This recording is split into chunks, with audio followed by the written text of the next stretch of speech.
Thumbnail और title देख के तो आपको आइडिया लग ही गया होगा कि मैं निकल पड़ा हूँ राजस्थान के लिए। ये जो आप देख रहे हैं ये मेघालय की तरह दिखने वाला ये है रंगीला राजस्थान इन मानसून। और मानसून में राजस्थान बन जाती है मेरी फर्स्ट चॉइस टू ट्रैवल। हर मानसून में मैं एक बार ज़रूर आता हूँ राजस्थान एक्सप्लोर के लिए, लेकिन इस बार मैं आपको लेके चल रहा हूँ राजस्थान के इस वर्चुअल टूर पे, क्योंकि राजस्थान देखने का असली मज़ा जो है वो मानसून में ही है। और ये वीडियो स्पेशली उन लोगों को ज़रूर देखना चाहिए जिनको ये लगता है कि राजस्थान में सिर्फ रेगिस्तान और फोर्ट हैं। राजस्थान इन मानसून सीरीज़ के फर्स्ट पार्ट में हम एक्सप्लोर करेंगे राजस्थान के लेसर नोन और कुछ unexplored location.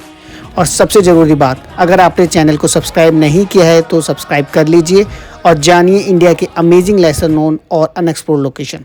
So let's start. Everyone, welcome to my YouTube channel. रात के बज रहे 12। इस बार मैं आपको दिखाऊंगा राजस्थान इन मानसून, जो बहुत यूजुअली लोगों को अंडररेटेड लगता है, लेकिन इस वक्त राजस्थान कुछ अलग ही नज़र आता है।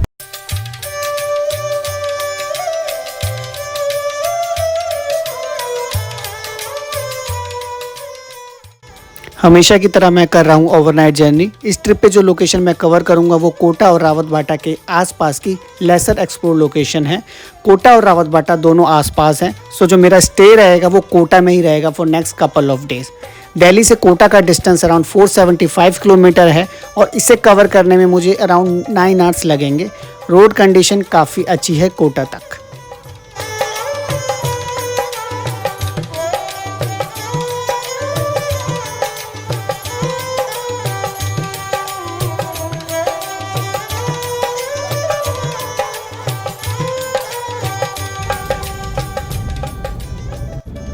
सो कोटा सिटी में मैं एंटर कर चुका हूं और अब मैं फाइनली पहुंच गया हूं अपने होटल में। अब थोड़ा सा रेस्ट करूंगा और ब्रेकफास्ट करके निकल पड़ूंगा अपनी पहली लोकेशन के लिए, जिसका नाम है गराडिया महादेव। ये मेरा रूम है और अगले कुछ दिनों के लिए यही मेरा घर है।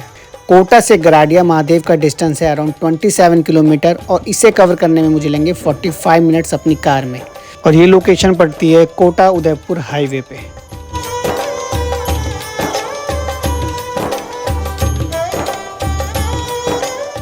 सो फाइनली 45 मिनट्स की ड्राइव के बाद मैं पहुंच गया हूं गराडिया महादेव। ये है एंट्रेंस गराडिया महादेव जी के लिए। यहां आपको अपने प्लस अगर आप अपनी कन्वीनियंस से आते हैं तो आपको उसके भी चार्जेस देने पड़ेंगे। इस वीडियो को पॉज करके आप रेट लिस्ट देख सकते हो। एंट्रेंस गेट के बाद भी आपको 5 मिनट की ड्राइव करनी पड़ेगी गराडिया महादेव टेम्पल और व्यू पॉइंट के लिए।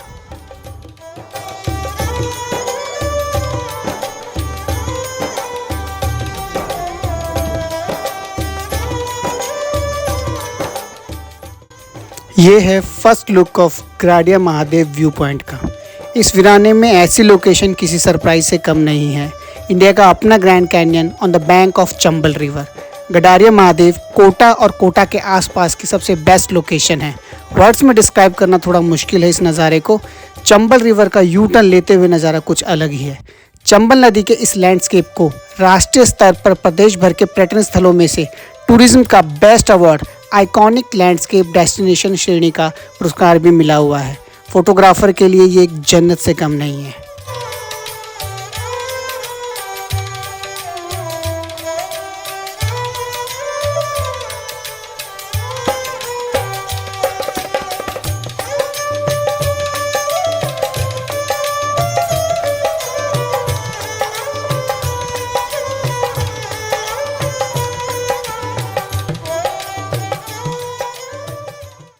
इस व्यू पॉइंट के अलावा यहाँ पे एक मंदिर भी है जो भगवान शिव जी को समर्पित है, जिसका नाम है गराडिया महादेव।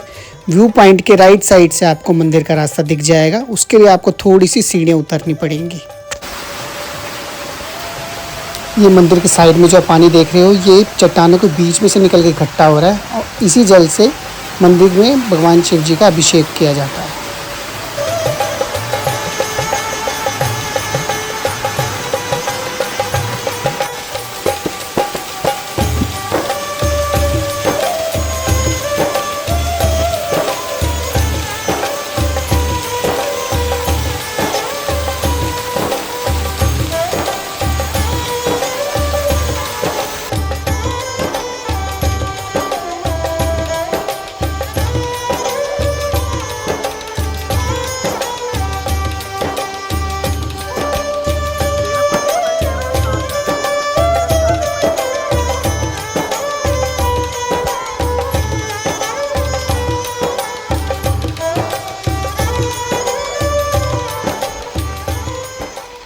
चट्टानों के अंदर से ये बहता पानी और एक छोटा सा वाटरफॉल इस लोकेशन की सुंदरता को और बढ़ा देता है।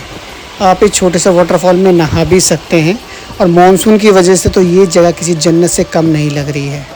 You can't feel the enigma of this place जब तक आप इस लोकेशन में आओगे नहीं। और ये है मंदिर के सामने से चंबल नदी का नज़ारा।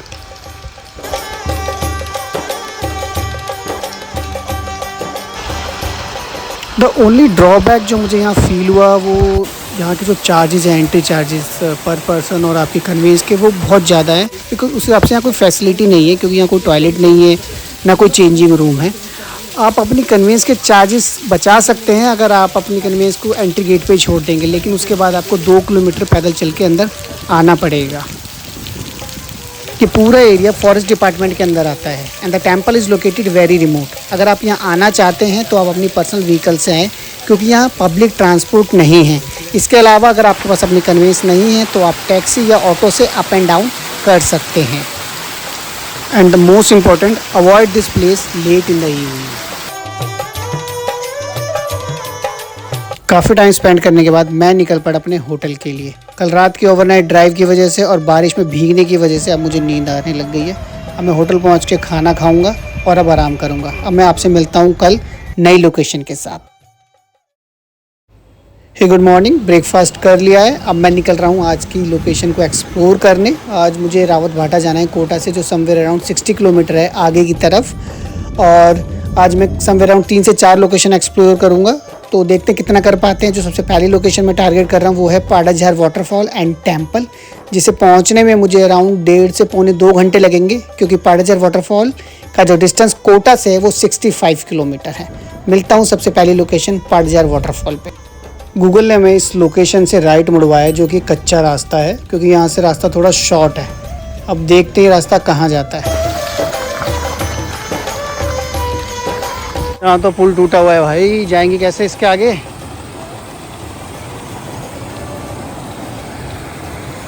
ये पूरा पुल ही टूट गया भाई। पुल टूटा हुआ है, आगे से देखते हैं अगर आगे से कोई रूट मिल जाए जाने का। तो एक लोकल बंदे से बात हुई है, जहाँ से हम लोगों ने राइट लिया, जहाँ से कच्चा रास्ता स्टार्ट हुआ था, वही रूट हमें सीधा आगे की तरफ जाना है। तो अपनी गाड़ी हम लोग बैक करके निकलेंगे उसी रूट पर, क्योंकि वो रूट प्रॉपर कंक्रीट का है, थोड़ा सा लंबा है, इसलिए गूगल ने ये शॉर्ट के चक्कर में अंदर से मुड़वा दिया था। अब मिलता हूँ मैं आगे कंक्रीट वाले रूट पर।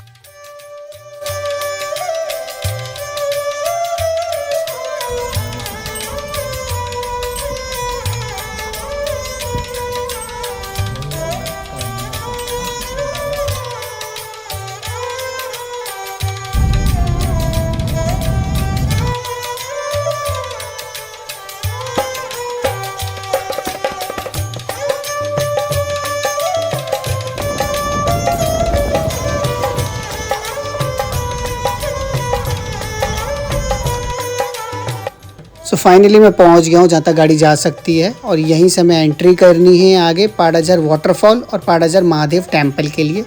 यहां से आपको 200 मीटर नीचे उतरना पड़ेगा और राइट साइड में आपको पड़ेगा महादेव टेम्पल और आगे की तरफ पाड़ाझार वाटरफॉल। तो सबसे पहले मैं एक्सप्लोर करूँगा पाड़ाझार वाटरफॉल। मिलता हूँ मैं आपको वाटरफॉल के पास।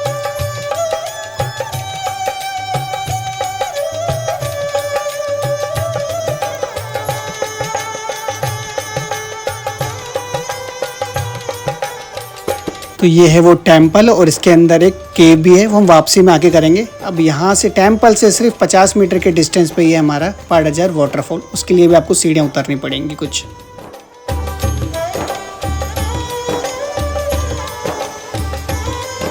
ये है पाड़ाझार वाटरफॉल। पानी का फ्लो अभी उतना ज़्यादा नहीं है, लेकिन ये काफ़ी फिर भी बहुत सुंदर लग रहा है। अब धीरे धीरे जैसे जैसे पानी का फ्लो बढ़ेगा, रेनी सीजन और एक्सट्रीम होगा राजस्थान में, ये पूरा भर जाएगा और यहाँ पे आपको एक भी चट्टान नज़र नहीं आएगी। पानी का लेवल इतना ज़्यादा हो जाता है। एक बात का ध्यान रखना है आपको, यहाँ पे नहाना अलाउड नहीं है, क्योंकि रिसेंटली कुछ ईयर्स में काफ़ी डेथ हो गई है। पानी काफ़ी गहरा है यहाँ पे।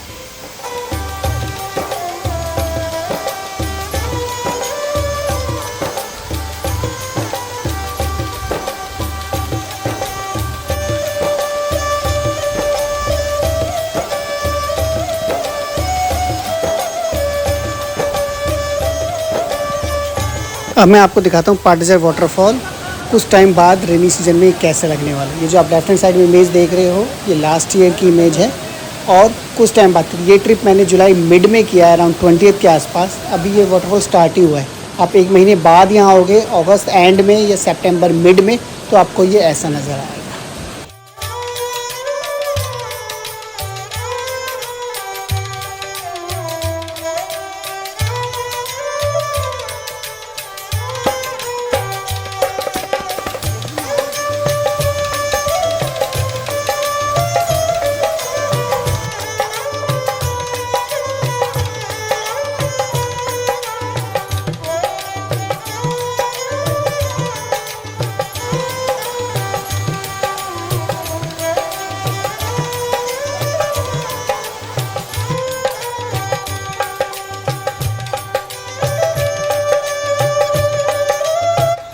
अब चलते हैं पाडाजार महादेव टेम्पल की ओर। वाटरफॉल से सिर्फ 2 मिनट के वॉकिंग डिस्टेंस पे आप पहुंच जाओगे महादेव टेम्पल।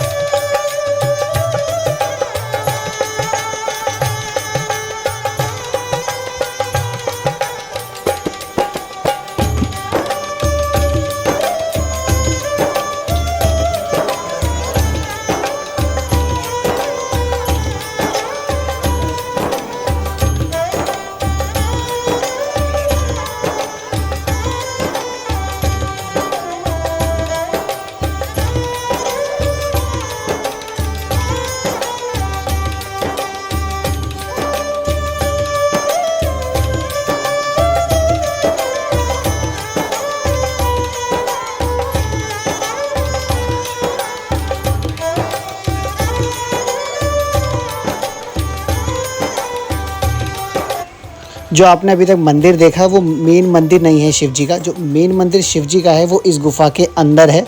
इस गुफा की हाइट थोड़ी सी कम है, लाइट भी बहुत ना के बराबर ही है, और जो सबसे बड़ा कंसर्न है इसके ऊपर सारे चमगादड़ बैठे हुए हैं। आप देख भी सकते हो चमगादड़ कैसे निकल रहे हैं। अब मैं अंदर जाऊँगा थोड़ा ध्यान से, फिर आगे जाके आपको मैं दिखाता हूँ शिव जी की मूर्ति। जैसे जैसे आगे जा रहा हूँ अंधेरा बढ़ता जा रहा है, ऊपर से चमगादड़ उड़ उड़ के आगे से निकल रहे हैं। कहीं कहीं पे हाइट काफ़ी कम है तो थोड़ा झुक के चलना पड़ रहा है। गुफा की लेंथ ज़्यादा नहीं है, ये अराउंड 50 मीटर के आसपास होगी। इस मंदिर के बारे में ये भी कहा जाता है कि अमरनाथ मंदिर और इस मंदिर के ऊपर कोई भी कबूतर नहीं रहता है। एक कहानी के अनुसार भगवान शिव और पार्वती जब अमर कथा सुन रहे थे तो इन कबूतरों की आवाज़ की वजह से कथा सुनने में विघ्न आ रहा था, और इसी वजह से अमरनाथ मंदिर के ऊपर और इस मंदिर के ऊपर आपको कोई भी कबूतर नज़र नहीं आएगा। सो फाइनली मैं पहुंच गया हूं मेन मंदिर जो भगवान शिव जी का है। अब मैं करूंगा दर्शन, आप भी दर्शन कीजिए और लीजिए भगवान शिव जी का आशीर्वाद।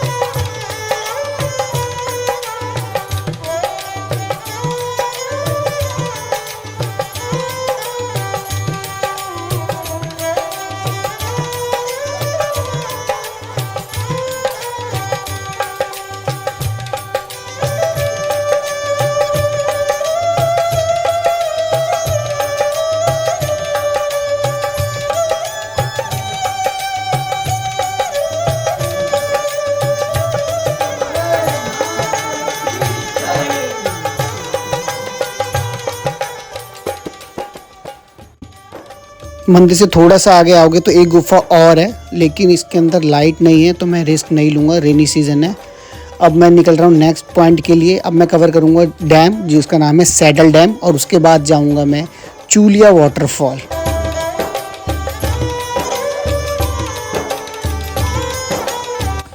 एक बार पाडाजार वाटरफॉल का नज़ारा ऊपर से देखते हैं, क्योंकि हम लोग अभी नीचे से देख के आए हैं।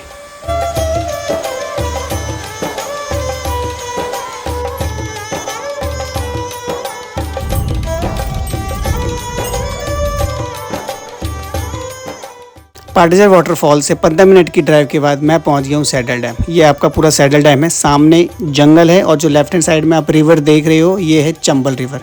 नज़ारे देखने लायक हैं।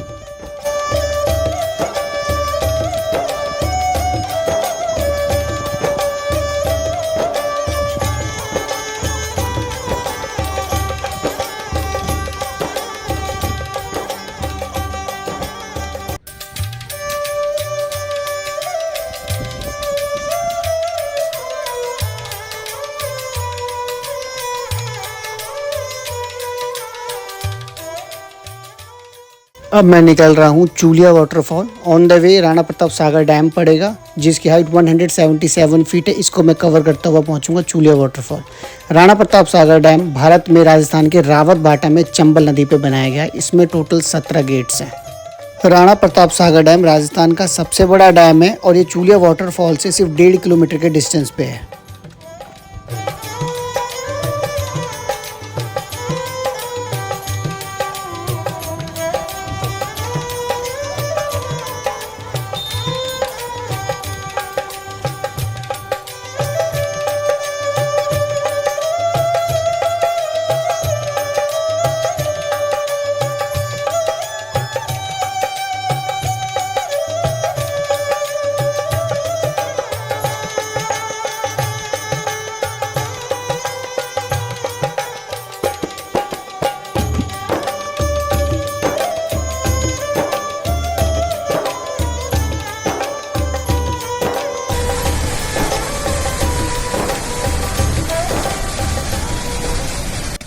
तो अब मैं पहुंच गया हूं चूलिया वाटरफॉल। नाम थोड़ा सा अजीब है लेकिन इसकी भी एक कहानी है।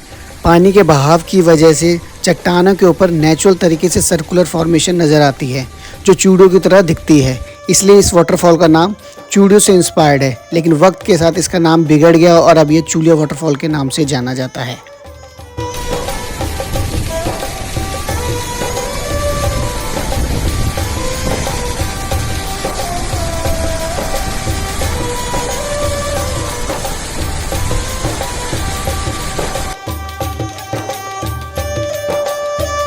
अब मैं जा रहा हूँ आज के लास्ट पॉइंट पे जो मेरी लिस्ट में नहीं था लेकिन एक लोकल ने मुझे सजेस्ट किया। ये रावत भाटा से कोटा जाते हुए ऑन द वे ही पड़ता है और ये है 10th सेंचुरी का एक टेम्पल जिसका नाम है बडोली टेम्पल। ये एक हिस्टोरिकल हिंदू टेम्पल है और यहाँ के पत्थरों पे जो काम है वो एक क्लासिक एग्जाम्पल है एंशिएंट क्राफ्टमैनशिप का। यहाँ टोटल 9 मंदिर हैं जिसमें शिवा, विष्णु, त्रिमूर्ति, वमाना, महिषासुर और गणेश जी के जो मंदिर हैं वो मुख्य हैं। यहाँ की सारी मूर्तियाँ टूटी हुई हैं। माना जाता है मुग़ल एम्परर ने इसे अपने टाइम में तोड़वाई थी। यहाँ की कोई टिकट नहीं है और पार्किंग ईजिली अवेलेबल है।